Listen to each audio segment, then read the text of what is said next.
If you're talking about it, I'll be talking about it. Dennis Prager here. Join me this morning at 11, right here on AM 560, The Answer. Good morning, Dan. And with me this morning, sitting in for Amy J., is Scot Bertram. He's the general manager of WRFH Radio Free Hillsdale. We're broadcasting live again this morning from Hillsdale College in scenic Hillsdale, Michigan. This is the Mesopotamia, as I've said before, of higher education in America, Scott, and it's been a pleasure to be here the last 2 days. I know our next guest, Steve Moore, is going to be green with envy that I'm spending my time in Hillsdale, and he has to spend his time taking idiotic questions from CNN anchors. Also, perhaps green with envy of Loyola's run, because Stephen Moore, a U of I guy, big U of I guy. Yeah, I don't even believe they have a basketball program anymore. Not with all the transfers out the past few weeks. Steve Moore, CNN economist, Heritage Foundation economist. Thanks for joining us again, Steve. Hi, guys. Good morning. Good morning. So Trump inks his first trade agreement with South Korea. This doubles the cap on U.S. auto exports exempted from Korean safety and environmental standards. And in exchange, they get some limited relief from the recently enacted steel tariffs. This is a good deal that Trump negotiated? You know, it is. I'm a free trade guy, as I think as you are, but I would say this, this is part of the new Trump trade doctrine, which is to use American influence and the fact that all these countries desperately need access to the U.S. $10 trillion consumer market. And he's leveraging that to get deals from these countries so that they buy more American products, that they play by the rules, that they don't put restraints on what we can sell them. And I think if you can do this in other countries around the world, I think it will be good for American workers. I think it will be good for American companies. And ultimately, I think you could have that kind of regime where free trade can actually flourish, but countries are playing by the rules. And, of course, the big one is still China. I mean, China's the big kid on the block, and that's the situation that I think has a lot of the financial markets very fidgety right now. But imagine for a minute that we could get the Chinese to make these kinds of concessions in the weeks ahead. It would be the optimal outcome. They'd stop cheating, they'd stop stealing, they'd start playing by the rules. Might be cooperative in terms of disarming North Korea. That's a win-win for everybody. Scot Bertram, Stephen, South Korea gets an exemption. We know Mexico and Canada have exemptions to the recently enacted steel tariffs. Right. In your mind, is the outcome of the announced tariffs at some point being basically marginal because of deals struck with countries around the world? Good question. Look, as Dan knows, when the original steel tariff was announced, which was, about 3 or 4 weeks ago, my head hit the ceiling. I was furious.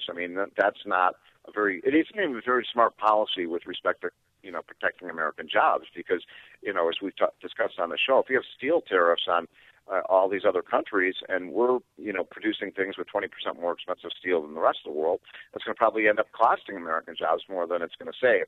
But you've got this kind of strategic view on trade, and I'm not even saying it necessarily approvingly. I just think it's an interesting strategy that Trump is using, which is, look, we're the alpha male when it comes to the world economy. Every country needs access to the United States more than we need them. We both benefit, but they benefit more from trading with us than we do with them. And Trump is using that leverage as a way to enhance the American economy. I do like the fact that he's, one of the things that we recommended to Trump, and as you guys know, my buddy Larry Kudlow, I think he starts today as the new, chief economist for Trump, is to make sure that these tariffs are targeted to the bad actors on the world scene, specifically China and Russia. And it doesn't make a lot of sense to be infuriating, Germany, Canada, Mexico, the countries that we're going to need a unified front against China if this strategy is going to work. I wish Larry Kudlow would have started last week because perhaps he could have prevented Trump from signing that omnibus spending bill. How big of a me too. I'm with you. By the way, I have to say on that, were you talking about the omnibus? Yes. Bill? Yeah. How big of a mistake was that? I just wrote my column on this yesterday, and I made this point that the Republicans are living in some kind of bubble in Washington. I mean, I've been on the road the last 4 or 5 days. I've been to Colorado. I was in Arizona. I was in Florida, talking to conservative and business groups, and people are pissed off. I mean, the Republicans thought, oh, gee, we'll spend all this money and everybody will love us, and we'll pass out all the candy, everybody. And they had the politics completely reversed. People are angry at the Republicans, and any Republican who voted for that bill, I think, is in a lot of danger. So this idea of, well, we're just going to get reelected by passing out the pork, that doesn't work anymore. Well, right. And in addition to kind of that not working philosophically, Republicans also... That's bad for the economy, too. But I'm just saying, as a matter of politics, they had it all reversed. And Trump should have... I wish... You're right, Dan. I mean, I wish Larry had been on the beat last week, and he would have told Donald Trump, and I certainly would have told Trump this, veto this bill. I think Trump would have been a hero if he'd vetoed that bill. Well, right, and it's certainly consistent with brand what he did, even though he announced doing it begrudgingly. It just doesn't sell. And going back just politically for a second, you already have an enthusiasm gap with the midterms ahead, and this is just going to expand that gap. I don't think there's any question about it. And, I've been actually surprised about how angry people are. I thought it was a bad bill, but Americans think it's just a total betrayal. And what's so interesting to me, I went back and looked at the vote. I was shocked. It was one thing to, for these Republicans to pass it 218 to 217, and just by one vote to keep the government running. But, scores and scores of Republicans voted for this. A lot of those Republicans, Dan, were people who were swept in during the Tea Party, movement, which was an anti-big government movement. It was only 7 or 8 years ago, and now they come and turn around and they vote for this big flabby spending bill. I had a dinner, I don't want to be a name dropper here, but when Larry had they had a big party for Larry Kudlow a week ago, Wednesday actually, and a number of the cabinet secretaries were there. I'm not going to name their names, but 2 or 3 of them came up to me at this dinner and said, Steve, we can't even spend the money fast enough for these guys. They're giving us so much money in this budget. I mean, when the cabinet secretaries, the ones who run the agencies, say we don't want the money, and Congress is, pouring it on them, there's something seriously wrong here. Well, Potomac fever, and let me ask you this. There was a report out the other day from a Nevada congressman suggesting that Paul Ryan may be a short timer, that he may take the exit stage left before the midterms. What are you hearing about that? I don't think that's no, I don't think that's going to happen. But I do think that Paul Ryan is, if the Republican, I'll put it like this. I think the odds of Republicans losing the House increased significantly because of what happened last week. And you put it very well, Dan. It's the enthusiasm gap. I mean, they already had an enthusiasm gap, as we saw from a lot of these special elections where the left is totally fired up.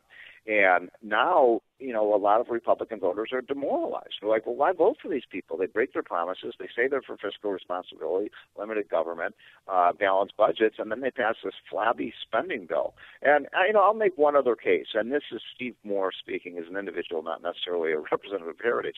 But do we really need to spend $700 billion more over the next decade on the Pentagon? I mean, I drive by the Pentagon every day, Dan and Scott. It's the biggest bureaucracy you ever saw. There's no reason we can't provide the best security in the world with $750 billion a year spending. I mean, why not get the Pentagon to be efficient and productive and get rid of the things that we don't need instead of just lavishing more money on them? Stephen Moore, your friend Larry Kudlow, now the president's chief economist.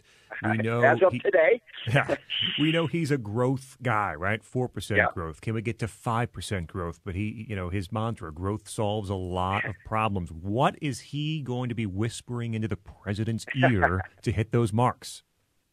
Well, first of all, I think you're exactly right. I'm writing this book now called Trumponomics with Larry, and we're almost done with it. And the kind of conclusion of the book, what is Trumponomics? What is the whole philosophy of Trumponomics? It's growth. That almost every problem in the country can be solved or, alleviated by getting growth. And the converse of that is true, too. If you don't have faster growth, you're never going to deal with the problems of poverty or the problems of not having enough money for infrastructure or bringing the debt down and deficit. So I think he will be a steady voice for growth. But I think his greatest role will be to just communicate this message of growth and this message of why the tax cuts and the deregulation are working, and communicate that to the American people, because they haven't had anybody very good on that. I mean, look, we've got a booming economy. We've got an economy now. I saw a statistic in the Wall Street Journal yesterday. They're now estimating there are 5 million more jobs in the United States than there are people to fill the jobs. I mean, that's a wonderful problem to have, because it'll bid up wages. I mean, middle class can get higher salaries. You're not locked into your job if you don't like it. So you've got this incredible economy, and yet you've got a president with a 40% approval rating. Now, some of those, that's due to, unforced errors by Trump, but some of it is just they're not communicating well, not just the economy's doing great, but that it's because of Trump's policies. There's a lot of Americans who still think this is the Obama recovery, and it's ridiculous. The reason we're recovering is because Obama isn't president anymore. But would you say the danger ahead is for Larry Kudlow to remind President Trump that private sector growth is jeopardized by public sector growth, crowding out private sector investment, so growth needs to be in the private sector, not in the public? Of course. I mean, amen to that. You're exactly right. And this is really the central difference in the economic philosophy between people like Art Laffer and Larry Kudlow and Steve Moore and Steve Forbes and people like Larry Summers and Paul Krugman. They still have this Keynesian view, even though Keynesian economics has never worked out ever since, it was tried by Franklin Roosevelt in the Great Depression. Government spending actually is a depressant for the economy. It's not some kind of stimulus. I mean, so you're right. We have to get the American people to understand that. And by the way, I know your friend Nancy Pelosi thinks that food stamps and unemployment insurance are the way to make the economy grow, but it didn't work out so well. He is Steve Moore, Wall Street Journal columnist, senior economist for CNN and Heritage Foundation economist. Look forward to his forthcoming book with Larry Kudlow on Trumponomics. Steve, thanks for joining us. Appreciate it. Okay, I want you to be the first guy out there promoting that book. It'll be out in October of 2018. All right, very good. We'll look forward to that. Maybe I'll get a book jacket blurb. All right, thanks, Steve. Appreciate it. And he joined us on the Turnkey.Pro answer line. Connect with